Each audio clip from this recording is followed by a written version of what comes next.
Em alguns casos buscamos fugir da pornografia. Outra coisa que aumentou muito, o adultério. Isso está o tempo inteiro acontecendo. E quem que tem que ser a resposta para esse povo? A igreja, somos nós.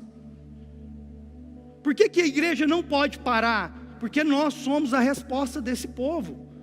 Como que esse povo vai aprender? Com o nosso exemplo.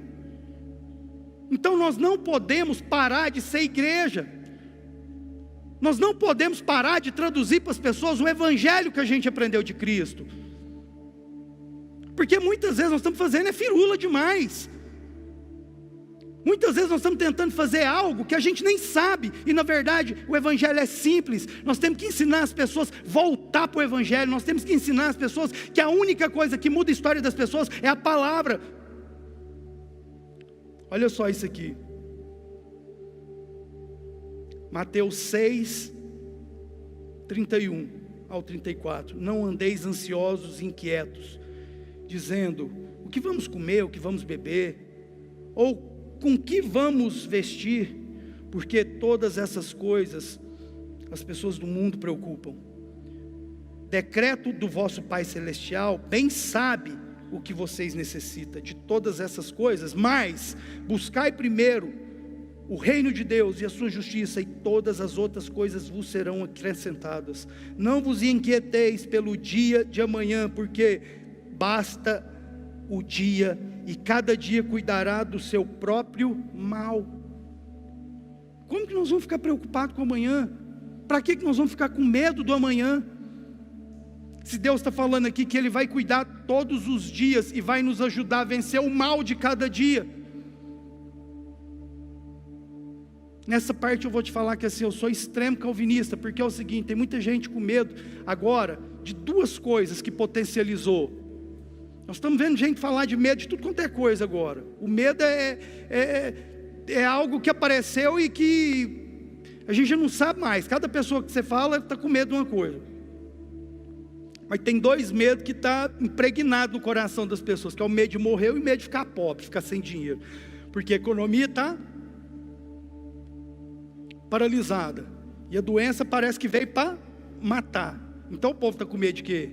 De morrer, e medo de ficar o quê? Sem dinheiro. É o que está acontecendo.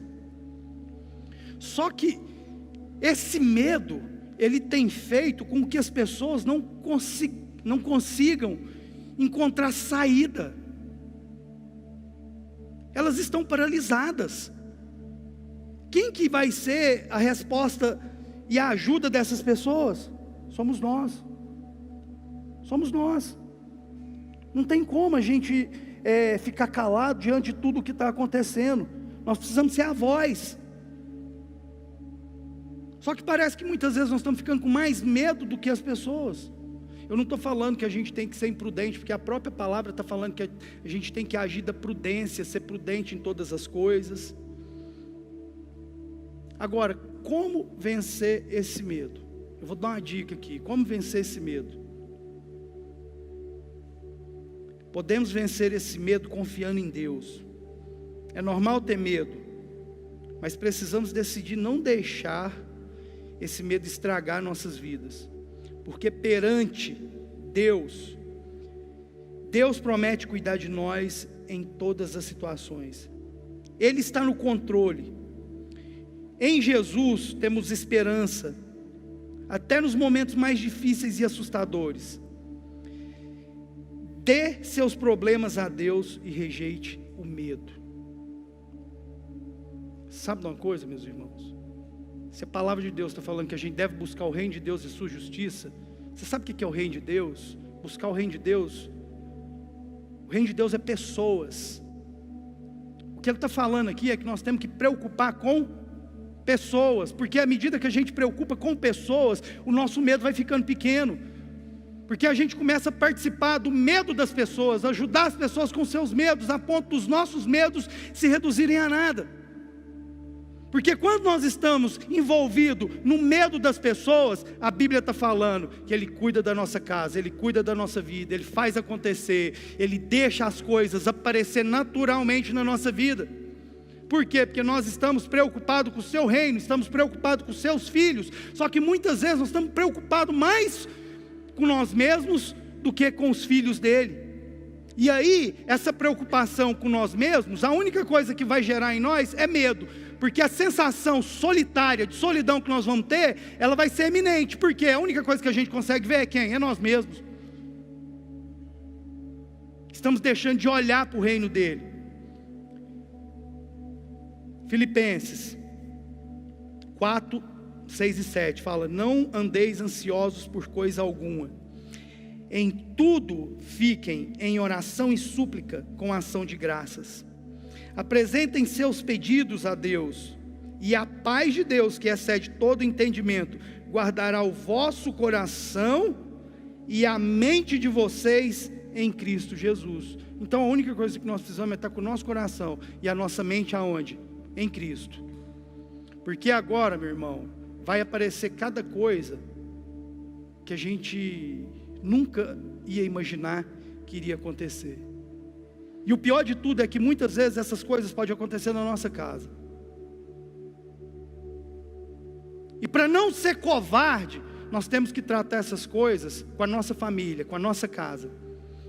Porque se nós nos acovardarmos, a única coisa que a gente vai conseguir encontrar é a fuga, é buscar esses recursos, fincando a cara nas drogas, buscando adulterar com as nossas esposas, porque isso é uma fuga, para não encarar aquilo que é o novo que está por vir. Então nós vamos ter que reaprender. E a minha oração aqui essa noite é para isso, para que Deus possa nos ajudar a não participar dessas fugas, que o nosso coração possa estar guardado nele, a ponto da gente entender que se o nosso coração estiver nele, o salmista fala o seguinte: o meu coração está bem confiante, porque eu depositei ele no Senhor. A gente vê que até nas nossas decisões, se a gente não tiver coerente, nós vamos perder aquilo que é o principal, que é desfrutar daquilo que é o plano de Deus. Tem uma situação que o medo também gerou em Saul, algo tão grande que fez ele perder a presença de Deus. A gente vê que Deus lança uma palavra sobre a vida de Saul, e Deus manda Saul ir lá no arraial dos amalequitas e matar todo mundo. E Saul desobedece a Deus. Ele poupa a vida do rei e ainda pega os animais, deixa os soldados pegar os bezerros, as ovelhas, e Deus havia falado para ele exterminar tudo. Só que lá no texto fala o seguinte, que na hora que Deus rejeitou Saul, Saul foi dar uma desculpa. Saul pegou e falou o seguinte: eu sempre achei que isso era uma desculpa, mas não. Saul pegou e falou o seguinte: ó, eu só fiz isso porque eu fiquei com medo dos meus soldados. É onde que entra aquela palavra, que é melhor obedecer do que sacrificar. Então o medo, ele vai fazer com que a gente tome decisões erradas, igual Saul fez. Ele tomou uma decisão errada, porque ele estava o quê? Com medo. Para a gente vencer esse medo, nós vamos ter que depositar a confiança totalmente em Deus, porque tem coisa que a psiquiatria vai ajudar, tem coisa que a psicologia vai ajudar, mas tem coisa que se Deus não entrar, não vai funcionar, não vai dar certo.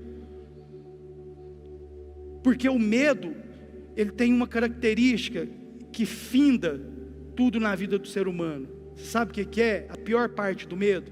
Ele acaba com a esperança. Ele acaba com a esperança. Ele não te deixa ver esperança.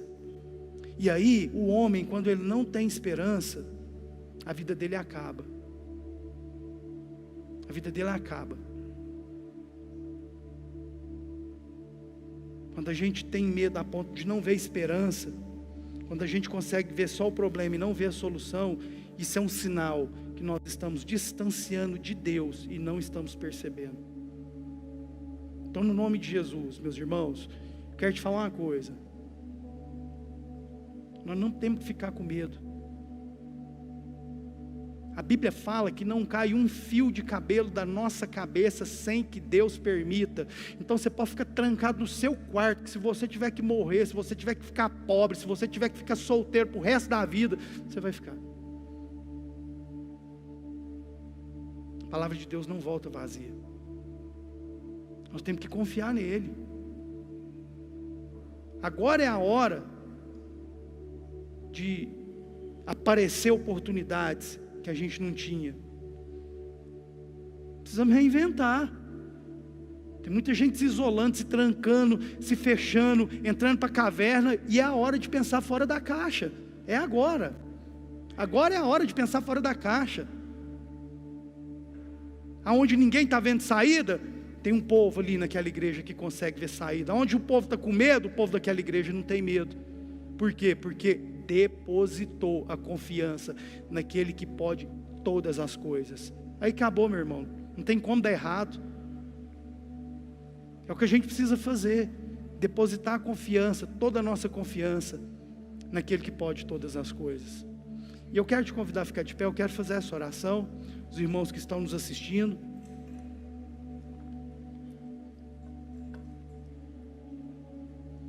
Porque a gente viu aqui que o medo, ele tem a parte boa. Nós vimos aqui que o medo, ele nos alerta. Mas nós vimos aqui que o medo nos faz tomar decisões erradas. Nós vemos situação que o medo não nos deixa ver Deus, que foi o que aconteceu. O medo nos faz, muitas vezes, negociar, porque agora é a hora da gente ver se nós somos irmãos, se nós somos fiéis a Cristo ou não, porque agora, na situação de risco da economia, vai aparecer um monte de oportunidade que vai tentar te fazer corromper. Sugestões vão aparecer agora, o tempo todo. Então agora é a hora da gente ser igreja.